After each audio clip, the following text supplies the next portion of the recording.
reconnaître l'autorité de Dieu. La reconnaissance de l'autorité de Dieu nous amène à chercher à l'honorer à tout temps et à l'honorer dans tous les domaines. Retenez ça et soulignez ça dans vos cœurs. Servir Dieu veut dire reconnaître l'autorité de Dieu, ça c'est un. Maintenant, dans la reconnaissance de l'autorité de Dieu, nous devons chercher à l'honorer. L'honorer à tout temps, à tout moment. Il n'y a pas de temps où nous pouvons honorer ou ne pas honorer. Non, nous devons l'honorer à tout temps. Saa yote, mubizuri, mubibaya, wakati yote, usiku, magharibi, asubuhi, nous devons honorer notre Dieu. Colossiens chapitre 3, je peux commencer par le verset 16 jusqu'au verset 24. Honorer Dieu en tout temps, honorer Dieu dans tous les domaines. Tous les domaines de la vie. C'est dans quel domaine où Dieu ne doit pas être honoré? Nous devons l'honorer dans tous les domaines. Vous savez, honorer Dieu, c'est pas seulement quand on vient à l'église. Même dans les milieux de service, honorer Dieu. À l'université, honorer Dieu. À l'école, honorer Dieu. À la cité, honorer Dieu. À la maison, honorer Dieu.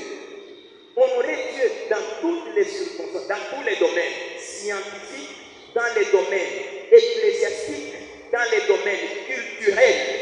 Nous devons honorer notre Dieu.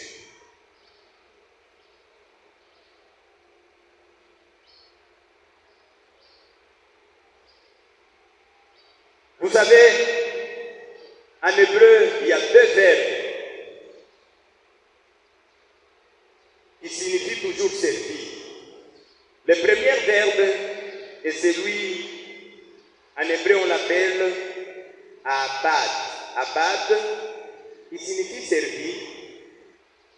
Et un autre verbe que j'ai pris, c'est sharat. C'est aussi servir. Maintenant, les deux, il y a des nuances. Le premier verbe servir ici donne le sens à celui qui sert. Il est pris comme un esclave. Servir Dieu en tant qu'esclave de Dieu. Et ceci, il y a une soumission absolue. Vous allez comprendre que servir Dieu, en ayant ses décisions, en ayant sa manière de faire, ce n'est pas un bon service.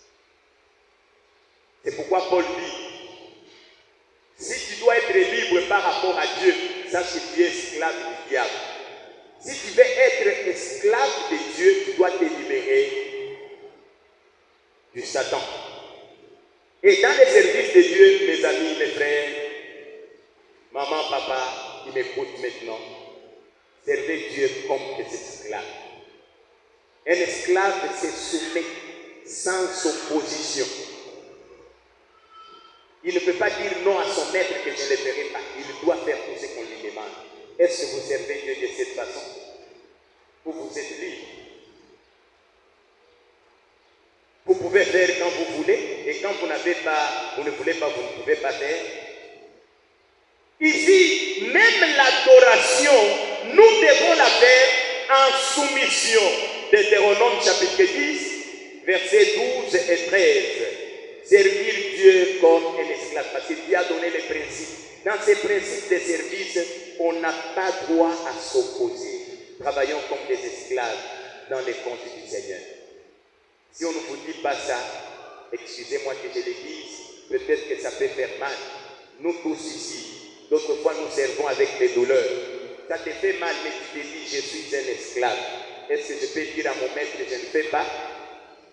Tu le fais avec douleur, tu pleures, mais tu dois le faire. Si vous voulez bien plaire à Dieu, servez-les comme les esclaves.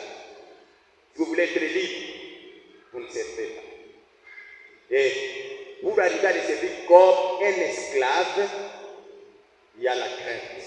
Mukoboka. Je termine avec le dernier verbe, c'est charat, qui veut dire servir. Ici, servir, on voit quelqu'un qui est mis à part parmi beaucoup de gens.